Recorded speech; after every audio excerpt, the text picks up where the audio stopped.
Kapatid. So tayo ay magpapatuloy sa ating pong series ng pag-aaral natin sa 1689 Baptist Confession of Faith. Para po sa ating mga regular attenders at sa mga bisita natin na nandito. We are now in a series ng pag-aaral sa tinatawag nating kapahayagan ng pananampalataya natin bilang isang Reformed Baptist. Ibig sabihin, tayo ay humahawak na dapat ang ating iglesia ay merong kapahayagan ng pananampalataya para meron tayong susundan. At ngayon po, nasa chapter 22 tayo, tinatalakay natin ngayon dito yung element of worship. Ano yung mga bagay na dapat ginagawa natin kapag tayo ay merong banal na pagsamba? And we are now on chapter 22, paragraph 5. At babasahin natin to kasi medyo maraming bagay na tinukoy dito at gusto natin na maging maliwanag sa atin itong pag-aaral na ito. So, muli po, if you have your copy, you will read with me yung paragraph 5. Ready? Read. 1689, Baptist Confession of Faith, chapter 22, paragraph 5. Ang pagbabasa ng mga kasulatan, ang pag-aaral at pakikinig ng salita ng Diyos, ang pagtuturo at pagpapaalalahanan sa isa't isa sa mga salmo, mga himno at mga spiritual na awit, pag-awit ng may biyaya sa ating puso sa Panginoon. Gayon din ang paggagawad ng bautismo at pagdaraos ng hapunan ng Panginoon ay mga bahagi ng lahat ng pangrelihiyong pagsamba sa Diyos na sinasagawa bilang pagsunod sa Kanya na may pangunawa, pananampalataya, pitagan at banal na takot. Dagdag pa rito sa mga tanging pagkakataon, ang taimtim na pagkapakumbaba ng may pag-aayuno at pasasalamat ay dapat gamitin sa banal at spiritual na paraan. So sa nakaraang pag-aaral natin, pinag-aaralan natin dito yung mga element of worship o mga paraan o mga elemento ng pagsamba. Now, bagamat hindi binanggit dito sa verse 5 ang panalangin, pero napag-aralan natin in verse 3 and verse 4 na ang panalangin indeed ay kasama sa tinatawag nating element of worship. Isa ito sa napakahalagang bahagi ng pagsamba, ang pagdulog sa Panginoon sa panalangin. That's why we include yung prayer as isa sa mga paraan ng biyaya. Last week, napag-aralan natin ang another two, pampublikong pagbabasa ng kasulatan at ang pangangaral at pakikinig napag-aralan natin, indeed, mahalaga talaga sa ating iglesia kapag tayo mayroong pagsamba, mayroong public reading of the Word of God, and just like what you have seen, meron tayong scripture reading sa Psalms, sa Old Testament, sa New Testament. And indeed, ginagawa natin ito sa ating mga pagsamba. At syempre, yung kanina, we have the preaching of God's Word at yung pakikinig ng mga miyembro. This time, ay pag-uusapan natin yung ika-4. At ito yung binanggit, pag-awit ng mga salmo, himno at mga spiritual na awit. Medyo marami po akong binasa dito at sa totoo lang ay talagang medyo nahirapan ako sa pag-aaral dito. And hopefully magiging maliwanag sa atin ano yung purpose kung bakit meron tayong congregational singing.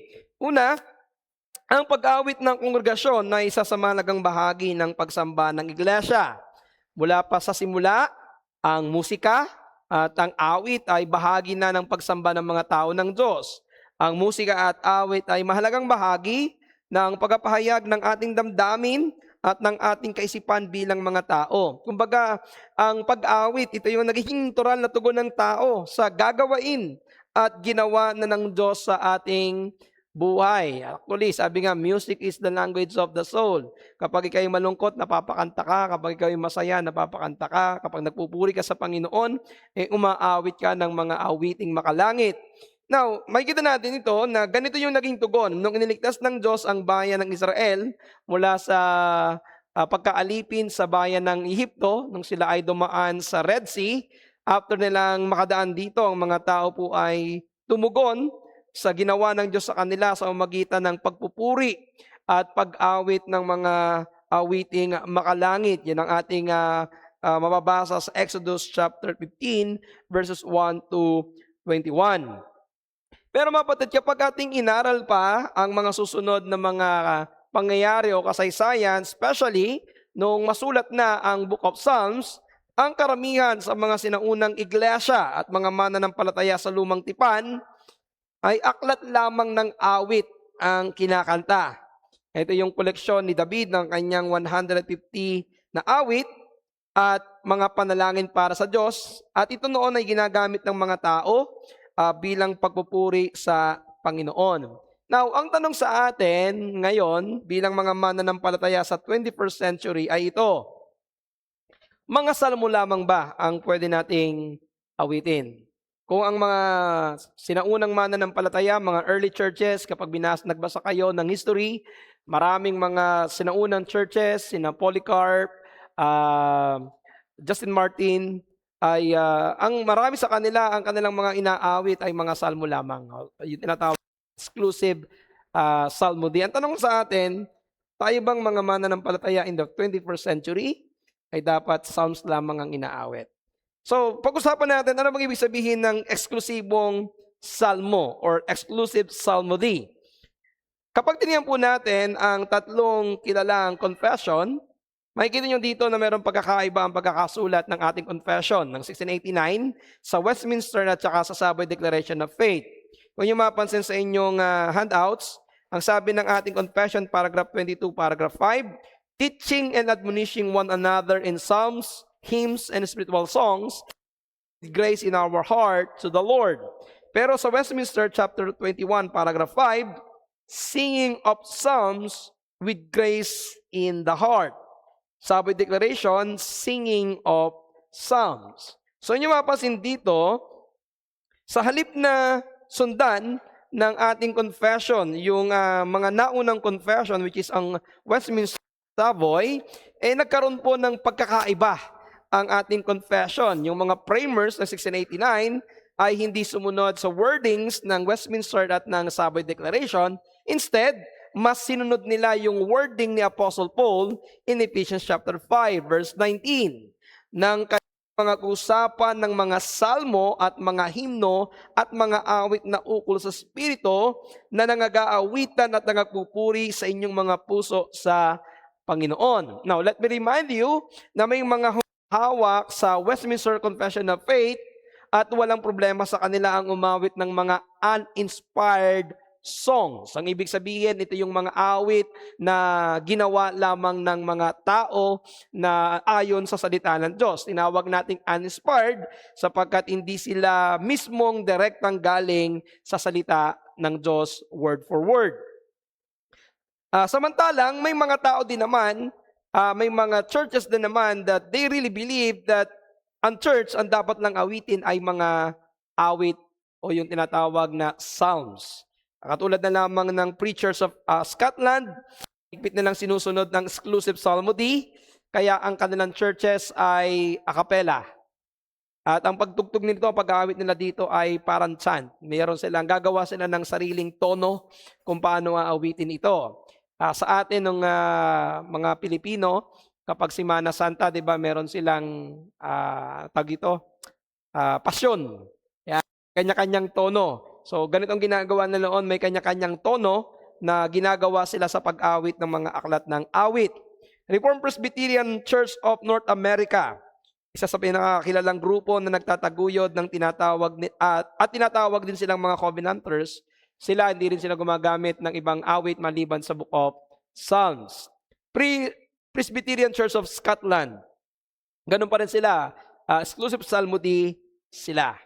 Now, pag sinabi nating Psalms, ano bang ibig sabihin nito? So, one of my resources, si Simon Wartanyan, tinatawag siyang The Strauss Calvinist. Ito yung kanyang commentary in paragraph 5. Ang salitang Psalm ay simple nangangahulugang isang himno o awit ng papuri. Hindi ito kinakailangan tumukoy lamang sa 150 na awit sa Biblia. Totoo na tila naging kaugalian ng maraming Reformed na iglesia noong panahon ng Reformation na awit lamang o psalms lamang at iba pang awiting mula sa kasulatan ng kanilang inaawit. Gaya ng ginawa ni John Calvin na sa kanila sa Geneva ay psalmody lang ang kanilang inaawit. Gayunman, hindi ito pinapatunayan at hindi ito sinusuportahan ng Biblia yung tinatawag nating mga exclusive psalmody. At si Simon Wartanyan ay nagbigay ng mga dahilan kung bakit siya mismo ay hindi sumasang-ayon sa exclusive psalmody bilang isang Reformed Baptist and ay also was convinced kung bakit hindi tayo dapat maging exclusive.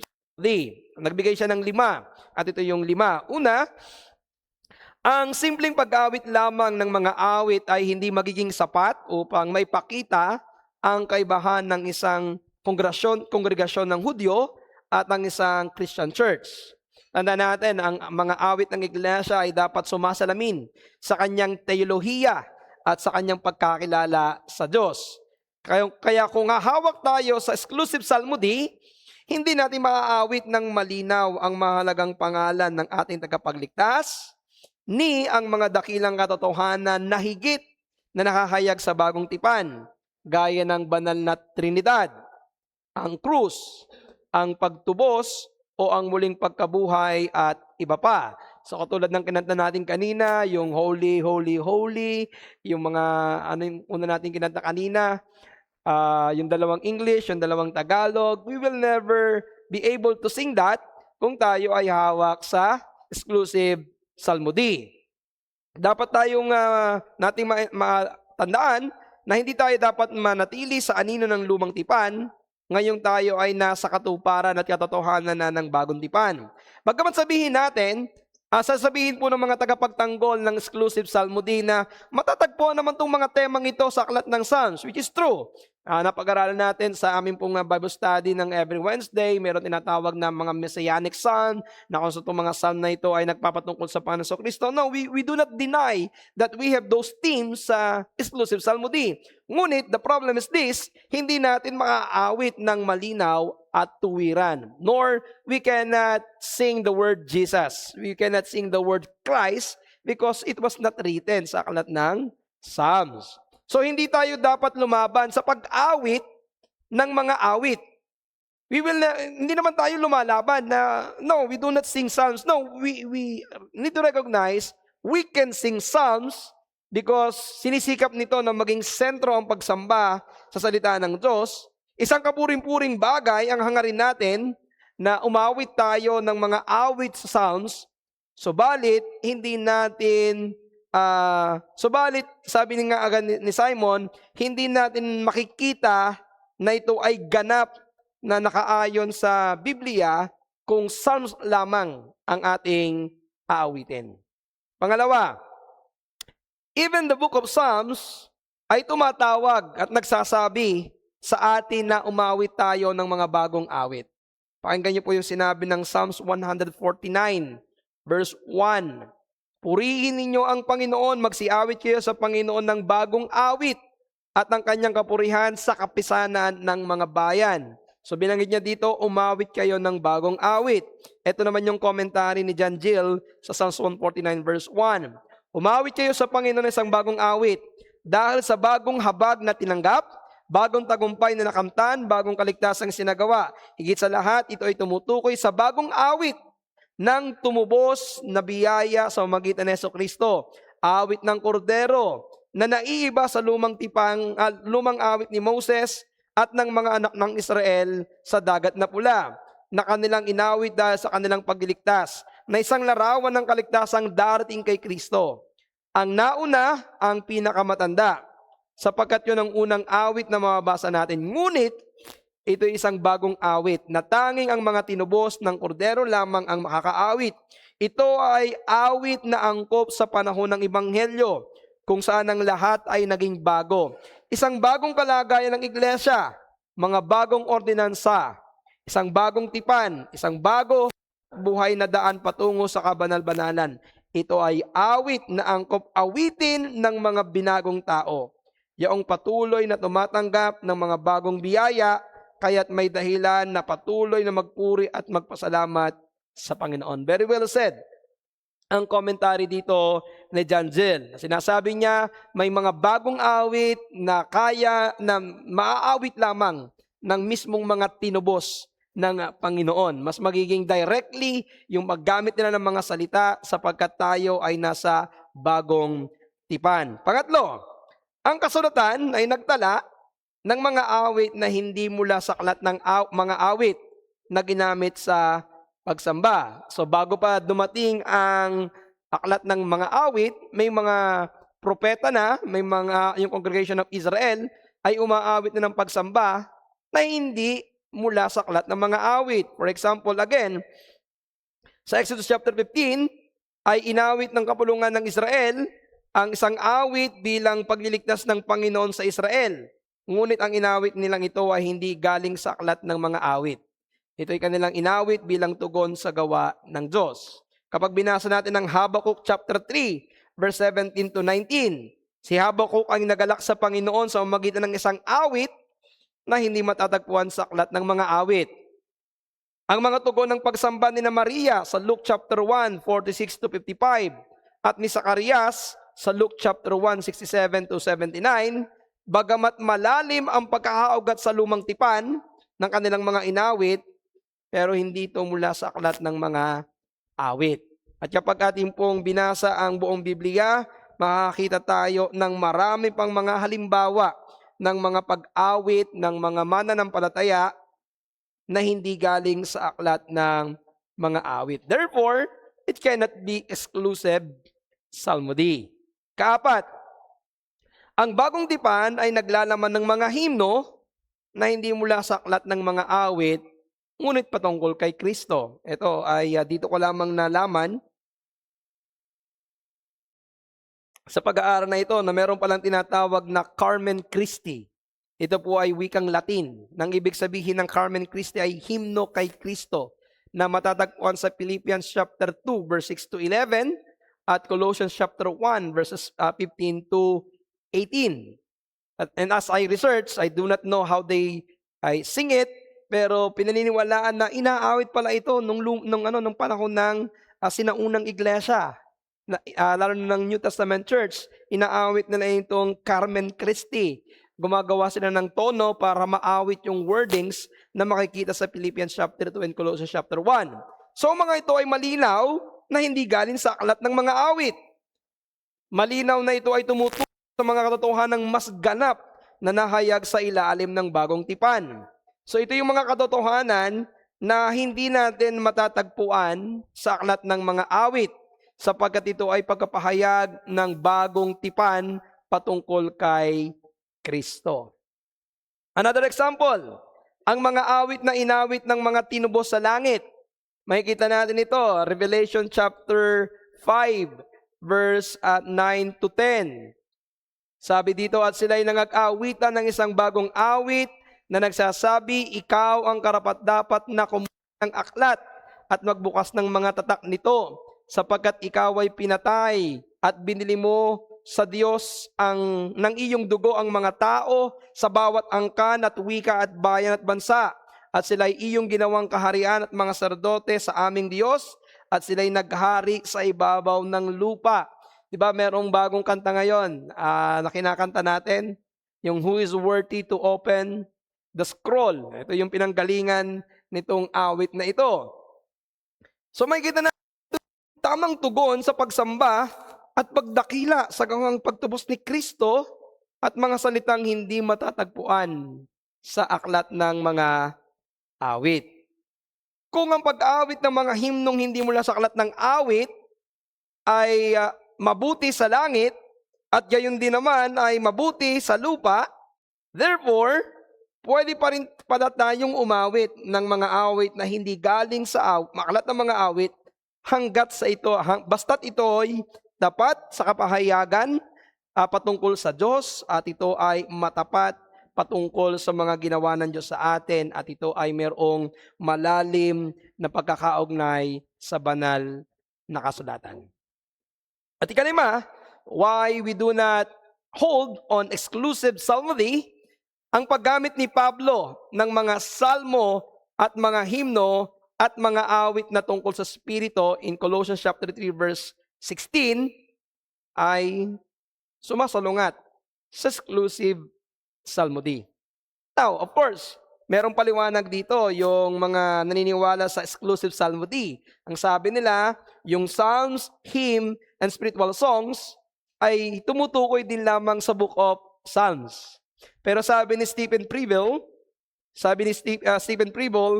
ang terminong salmo at himno at mga awit na ukol sa Espiritu ay tumutukoy sa tatlong uri ng awit. at hindi iba't ibang parte or kategorya lamang ng aklat ng mga awit.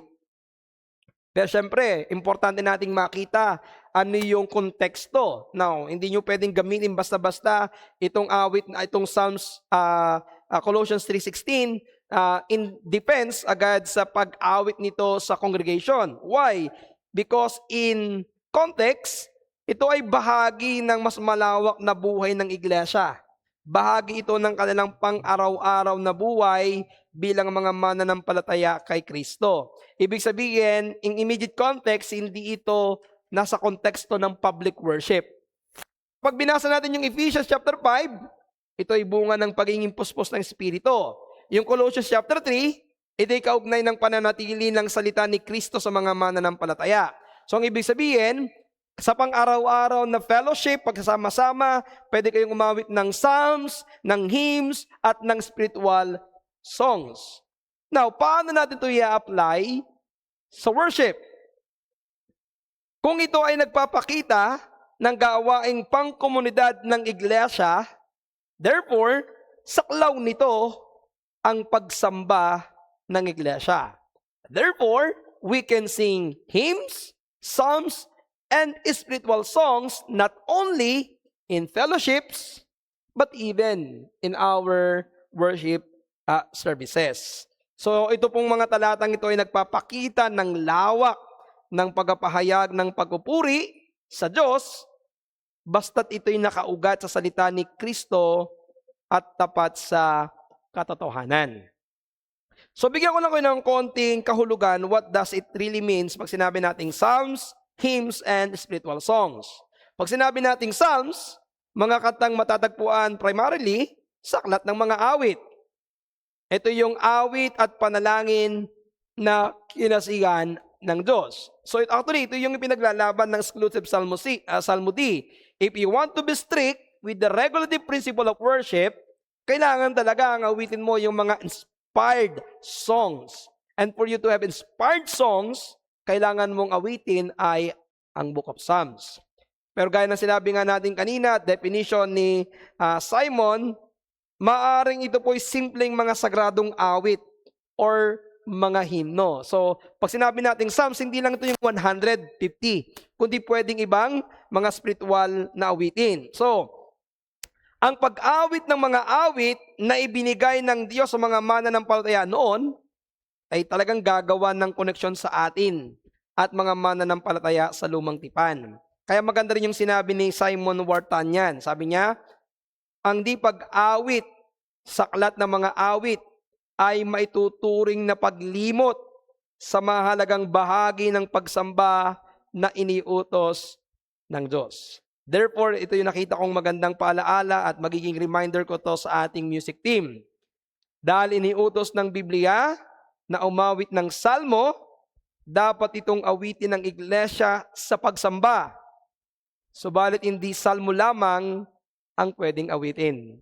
Meaning to say, we can sing psalms, but not psalms only. Now, hindi ko lang matandaan kung saan akong naka-attend ng church. If I remember right, parang sa CHC yata ito, nung umattend yata kami ng conference, doon sa mga kasama ko na umattend ng conference, parang meron yata tayong inawit doon na psalms nung conference ng about sa covenant theology. Hindi ko matandaan. Pero nung isang araw, meron po akong pinapakinggang mga awit. AI nga lang po ito. Pero yung AI na ito, ang kanyang inaawit ay Book of Psalms. Yung lyrics niya is from the Book of Psalms. Meron din akong naatinan o napakinggan, inawit nila yung Book of Psalms, pero ang tune nila ay galing sa mga old hymns. So this is the challenge for our music team. Therefore, pwede tayong umawit ng Book of Psalms. For the many years of our church, hindi tayo umaawit nito. So I will encourage our music team, from our musician to our song leader, na mag-research tayo ng mga awit from the Book of Psalms na inaawit. Meron kong alam, Psalms 48, King James Version, Psalms 19, Great is the Lord and greatly to be praised, di ba? Yung Psalms 25, Inaawit natin yan sa mga fellowship, but kahit sa ating congregation, we can sing the book of Psalms. So this is a challenge sa ating music team to research about psalmody. But again, we do not hold on exclusive psalmody. Second, hymns. Pag sinabi nating hymns, mga awit ng papuri sa Diyos. Ito yung sinabi ni Albert Barnes sa kanyang commentary in Ephesians chapter 5 verse 19. Ang isang himno sa tamang kahulugan ay isang awit o tula na iniaalay bilang parangal sa Diyos. Sa mga pagano noon, ito ay awit na iniaalay sa kanilang mga Diyos-Diyosan. Ngunit sa ating panahon, ito ay tumutukoy sa isang maikling tula na nilikha para sa paglilingkod sa relihiyon at iniaawit bilang papuri sa Diyos.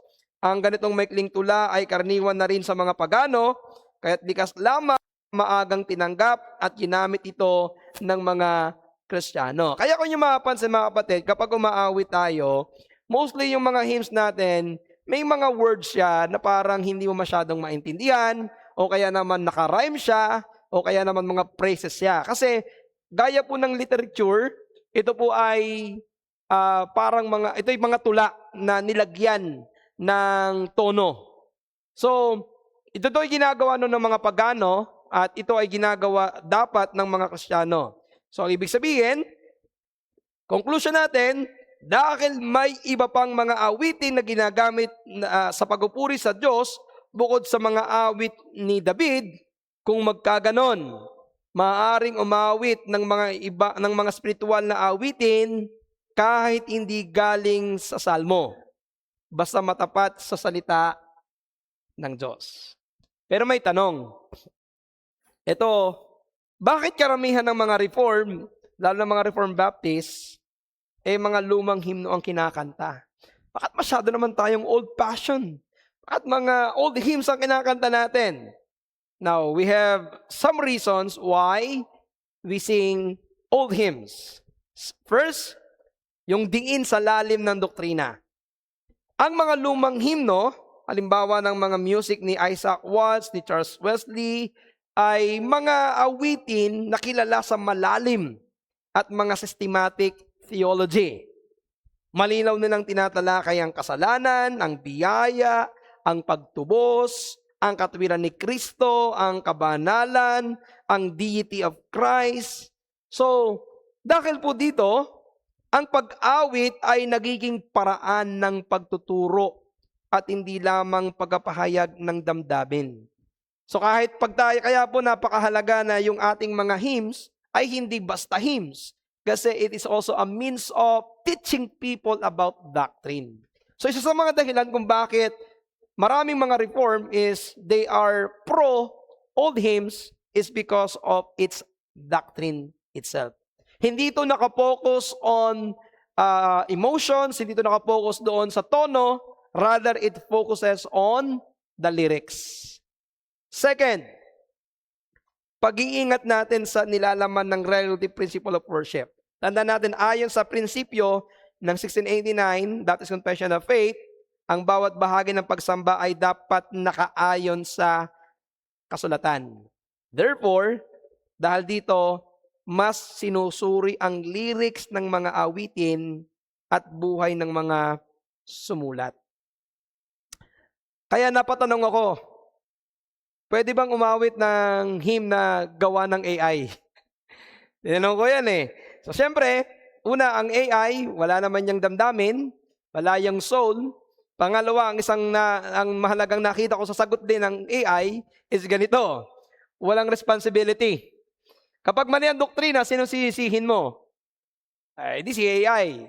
So, walang doktrina, walang malalim. Bagamat makikita natin, again, naturo sa atin ni Pastor Rodel, helpful, pero may mga bagay na dapat nating pag-ingatan. Now, mas magandang gamitin natin yung mga awit na sinulat talaga ng mga totoong tao, na may sariling karanasan, mayroong malalim na pagkaunawa sa doktrina. Now, Pastor, bakit hindi tayo umaawit ng maraming mga kanta ng modern day, ng maraming mga Hillsong o ng mga kantang ginawa ng kung sino-sino lamang? Una, maraming mga modern songs ang kulang sa doktrina or problemado ang teolohiya. Secondly, mostly ito'y nakasentro sa tao at sa damdamin ng mga tao. Mas nakatuon sa emosyon kaysa katotohanan at maaaring magdulot ng masamantalang damdamin ng walang sapat na pagkaunawa. Ang maraming mga modern song ay nakapokus sa emotions, sa yung kung paano mapapasaya ang iyong damdamin, not exactly kung anong laman ng mensahe. At ito yung malimit, paulit-ulit at mababaw. Yung tinatawag nating 7-11. 7 words, 11 na beses uulitin. So ito yung problema. At yun nga, mas nakatuon sa tunog at hindi sa lyrics. So yun ang ikalawang dahilan. Because gusto nating maingatan ng nilalaman ng songs natin ay inaawit natin is biblical. Pangatlo, bakit mostly ay old hymns? Tested by time. Sinubok na ng panahon. Ang mga old hymns na ito ay nasubok na sa mahabang panahon na patunayan na ang kanilang katapatan sa Biblia.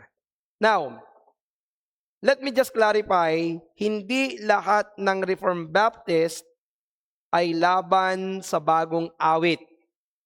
Kaya hindi ibig sabihin nito na lahat ng bagong awit ay ating tinatanggihan. Now, let me clarify, we love old hymns, but hindi tayo old hymns lamang. Kumbaga, hindi tayo exclusive old hymns. Let me say to you na maaari tayong umawit ng mga bagong awit, ng mga bagong himno, kung ito ay biblikal, malinaw ang ebanghelyo, may lalim at tamang teolohiya, at nagbibigay ng kaluwalhatian sa Diyos lamang. Now, marami tayong, I have a lot of new hymns na paboritong awitin, Christ the Victor, inaawit natin sa Lord's Supper, Behold the Lamb, Christ is Sufficient, Song of the Saints, mga inawit to ng Coffee Ministries, nina Christy and Kit yata yun. So maraming mga pwede tayong mga hymns na pwedeng awitin, mga modern but biblically is correct, theology is correct. So then let me just clarify with our music team. We love the old hymns, but if we have found o may nakita tayo, narinig tayo ng mga new hymns na maganda ang kanilang lyrics, at even yung mga tao, alam natin sila yung mga faithful Christians, we can introduce that to our church. And actually, bago pa ituro to, ginagawa na natin to. Umaawit na tayo ng ilang mga hymns, yung Christ Alone, mga new hymns yan, na inaawit po ng ating iglesia. So ito lang po yung dahilan kung bakit tayo ay most probably is old hymns ang ating inaawit kanina. Then, spiritual na mga awit or spiritual songs, mga awit na tungkol sa mga spiritual na bagay. Pakinggan naman natin si Adams Clark sa kanyang komentary dito. Mga pinag-isipan at maayos na binuong mga tulang komposisyon.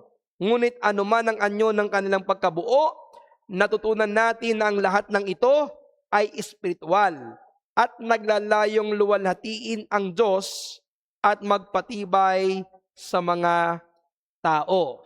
Ito yung mga tula na inaawit na ang pinakalayunin ay luwalhatiin ng Diyos at palaguin at pagtibayin ang mga mananampalataya. Gaya ng inaawit natin na great is thy faithfulness. Ito ay pagkukwento ng kadakilaan ng Diyos mula umaga, yung to God be the glory, amazing grace. So ito yung pagkapakita noong karanasan ng isang mananampalataya na ipinakita sa kanya ng Diyos. So ito yung mga awitin nagsasalaysay ng kabutihan, kadakilaan, pag-iingat ng Diyos sa isang mananampalataya.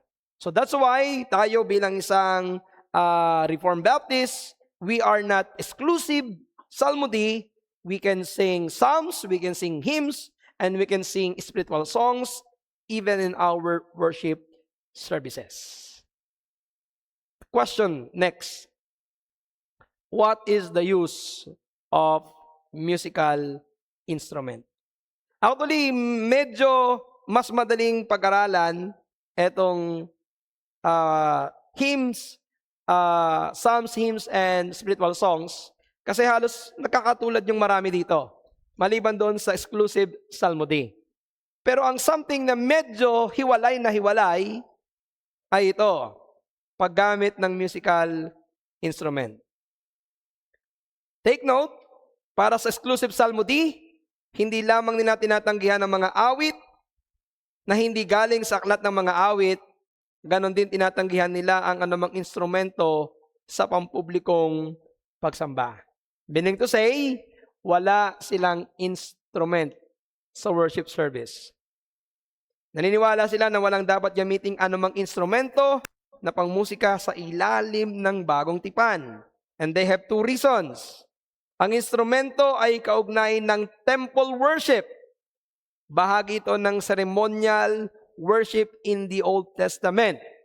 And since we are no longer in the Old Testament temple worship, we are now in the New Testament synagogue style or synagogue pattern. Therefore, there should be no musical instrument. Pangalawa, walang umanong anumang pagbanggit ng mga instrumento sa bagong tipan. Therefore, in the absence ng instrument in the New Testament, therefore, walang dapat na musical instrument. Even John Calvin at maraming mga sinaunang mga church fathers natin believe na talagang there should be no musical instrument. Actually mga kapatid, talagang ako dito, nag-wrestle ako dito. Ano ba talagang magiging posisyon natin? Ano ba talaga ang magiging posisyon ng ating iglesia? Nagtanong-tanong pa ako sa mga kasamahan ko kasi parang historically there are a lot of people, church fathers known in their theology that believes na wala talagang dapat musical instrument. Ang dami kong binasa dito. But these are some of the answers na aking nakuha.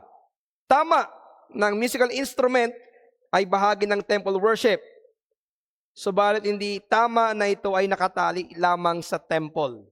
Ibig sabihin, hindi ibig sabihin dahil ito ay ginagamit sa temple, pang-temple lamang ito. Why? Dahil bago pa na itatag ang templo at ang formal na pagsamba rito, may pangkat na ng mga propeta na sumasamba gamit ang alpa, tamburin, flauta, at lira. 1 Samuel chapter 10, verse 5. Sa panahon ni David, ang mga trompeta at mga cymbals para sa musika at mga instrumentong pang-awit na sagrado ay ginagamit sa pagsamba. 1 Chronicles chapter 16, verse 42. Kung magkaganon, kahit wala pang temple, ginagamit na mga musical instrument in their worship. If we're going to read the book of Revelation, binasa natin ito kanina, chapter 5, paragraph verses 8 to 10, sa langit, ang mga anghel, hindi pala, ibang verse pala binasa natin kanina, sa langit ang mga anghel ay umaawit gamit ang mga harp at umaawit din ng bagong awit. Now, this is something that we need to ponder on. Kung ang mga musical instrument ay mabuti sa lumang tipan at mabuti sa langit, bakit pagbabawalan ito sa nasa gitnang panahon? So, ang point natin, ang musical instrument ay maaaring gamitin sa pagsamba, subalit maaaring sumamba kahit walang musical instrument. Now, Pastor, diba, we are regulative principle of worship. What only the Lord commanded for us to do, what is implied in the scripture should be in worship. Now, ito yung maganda na naging pag-aaral ng marami ngayon, especially ng mga Reformed Baptists, ay ito. And one of the proponent of this is si Samuel Waldron.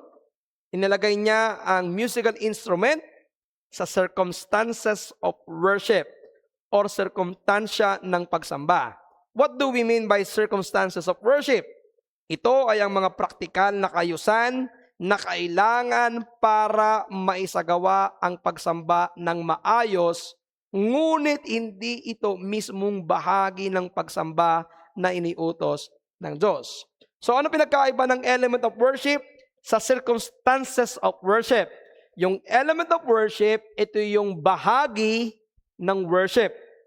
Ito yung ano ang ginagawa sa worship. We have prayer, we have reading of the scripture, we have preaching, we have congregational singing, we have offering, which is I will argue na ito ay kasama dapat because again, there are some Reformed Baptist churches who do not believe that offering is included in the liturgy of the element of worship, but I strongly believe na ito ay kasama. So, i-argue natin na ito ay kasama ng Lord's Supper and ng baptism. So, halimbawa, pag sinabi natin na circumstances of worship, ginagawa natin ito, hindi bahagi ng pagsamba, kundi para masaayos natin ang pagsamba. For example, we have our time. Imagine natin, if we do not believe na kailangan ng circumstances of worship, magsasabi tayo, meron po tayong worship service, pero walang oras. Come when you like to come. Hindi pwede. So, circumstances of worship, kasama yung oras. Yung lugar, it's also included in circumstances.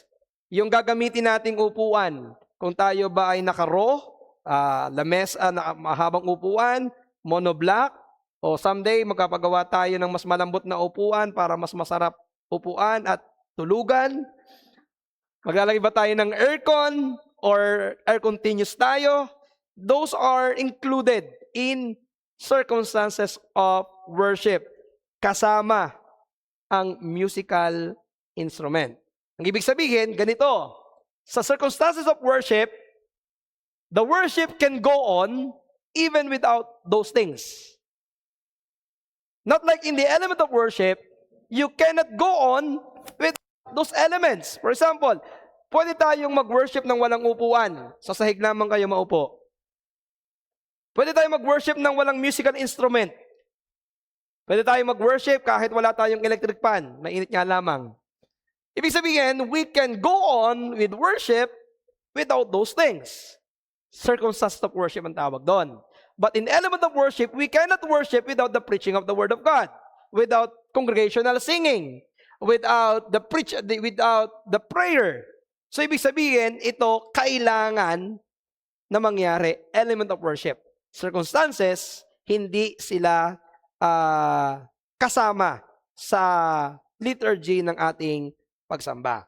So ang tanong, kung ang musical instrument ay maaring gamitin sa pagsamba, bakit marami sa mga Reformed Baptist ang mga piling musical instrument lamang ang ginagamit?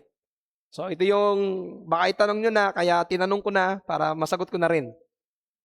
Una, walang tuwirang pagbabawal sa bagong tipan tungkol sa paggamit ng musical instrument, gaya na sinabi natin kanina. Ngunit kung bakit may mga maraming Reformed Baptist na nag-iingat, lalo na sa drums, cymbals, and percussions, ay dahil sa ilang mga theological and pastoral consideration. Una, dahil walang malinaw na utos o halimbawa sa bagong tipan na ginamit ang pagsamba ng iglesia. Again, hindi ito nilagay sa element of worship, kundi sa circumstances of worship. Kaya kahit walang instrumento, pwedeng a cappella ang pagkanta. Now, pag-usapan muna natin yung pagkakaiba ng lumang tipan at bagong tipan. Sa lumang tipan, ang paggamit ng instrument, lalo na ng cymbals, trumpet at iba pa, ay kaugnay talaga ng temple at ceremonial na pagsamba. Therefore, talagang nung Old Testament, talagang they use instrument for temple worship. Pero bakit tayo hindi nagagamit? Kasi ang emphasis sa New Testament ay ito. Ephesians chapter 5 verse 19, ang diin ay sa umaawit na puso. Therefore, in the New Testament, mas simple, mas nakatuon sa salita ng Diyos at hindi sa seremonyal na anyo. That is the reason why we abstain to use other instrument which is pwedeng magdala sa atin pabalik sa temple style worship na ginagawa in the Old Testament na hindi angkop sa New Covenant simplicity. Therefore, ang ibig sabihin, sa New Testament, ang ina-emphasis is simplicity of worship. The centrality of the Scripture. In temple worship, napakalaki ng bahagi ng music. Napakalaki ng bahagi ng mga instrument. In the New Testament, ang ating pong binibigyan ng malaking pansin ay ang preaching of the word. That's why we adhere on the simplicity of worship. Now, ang mga drums at mga malalakas na percussion ay maaring magdala ng entertainment mindset o mag-shift ng focus mula sa lyrics patungo sa rhythm at sa pakiramdam, which is very true. Maraming mga praise and worship churches na ang kanilang focus is more on singing rather than preaching. Meron silang 30 to 45 minutes of singing and 25 minutes or 20 minutes of preaching. Kaya tandaan, ang pinakalayunin ng pagsamba ay malinaw na marinig at maunawaan ng katotohanan at hindi dapat matabunan ng tunog o emosyon. So therefore, we limit the use of instrument. At kung kaya naman nating umawit without using the instrument, it can also, pwede din itong gawin natin. Now, tandaan ninyo, the use of the instrument is just to aid. It is not part of our liturgy, it's not part of the elements of worship, it is just a circumstances of worship. That's why we need to understand na because merong iba't ibang pananaw even in our Reformed circle, makikita ninyo, do not be, wag kayong magugulat that there are some Reformed churches na they strongly believe we do not use instrument. Some, just like us, we believe that we can use instrument but moderately.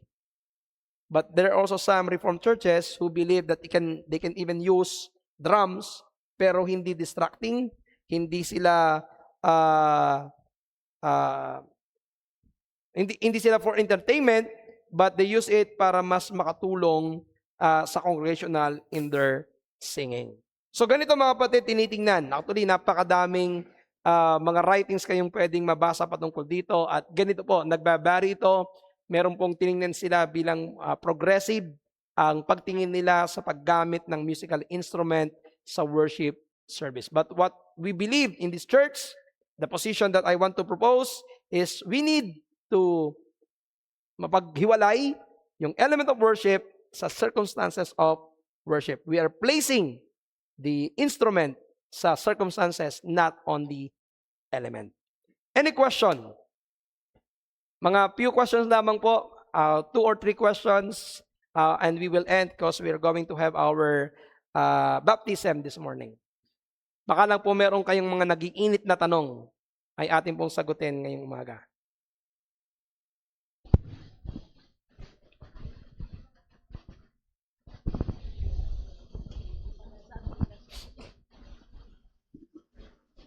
So it will also answer, Pastor, ba't wala tayong solo performance? Wala tayong choir. So gaya po nasabi natin, sila po'y magiging bahagi ng worship. Kasi merong programa, merong time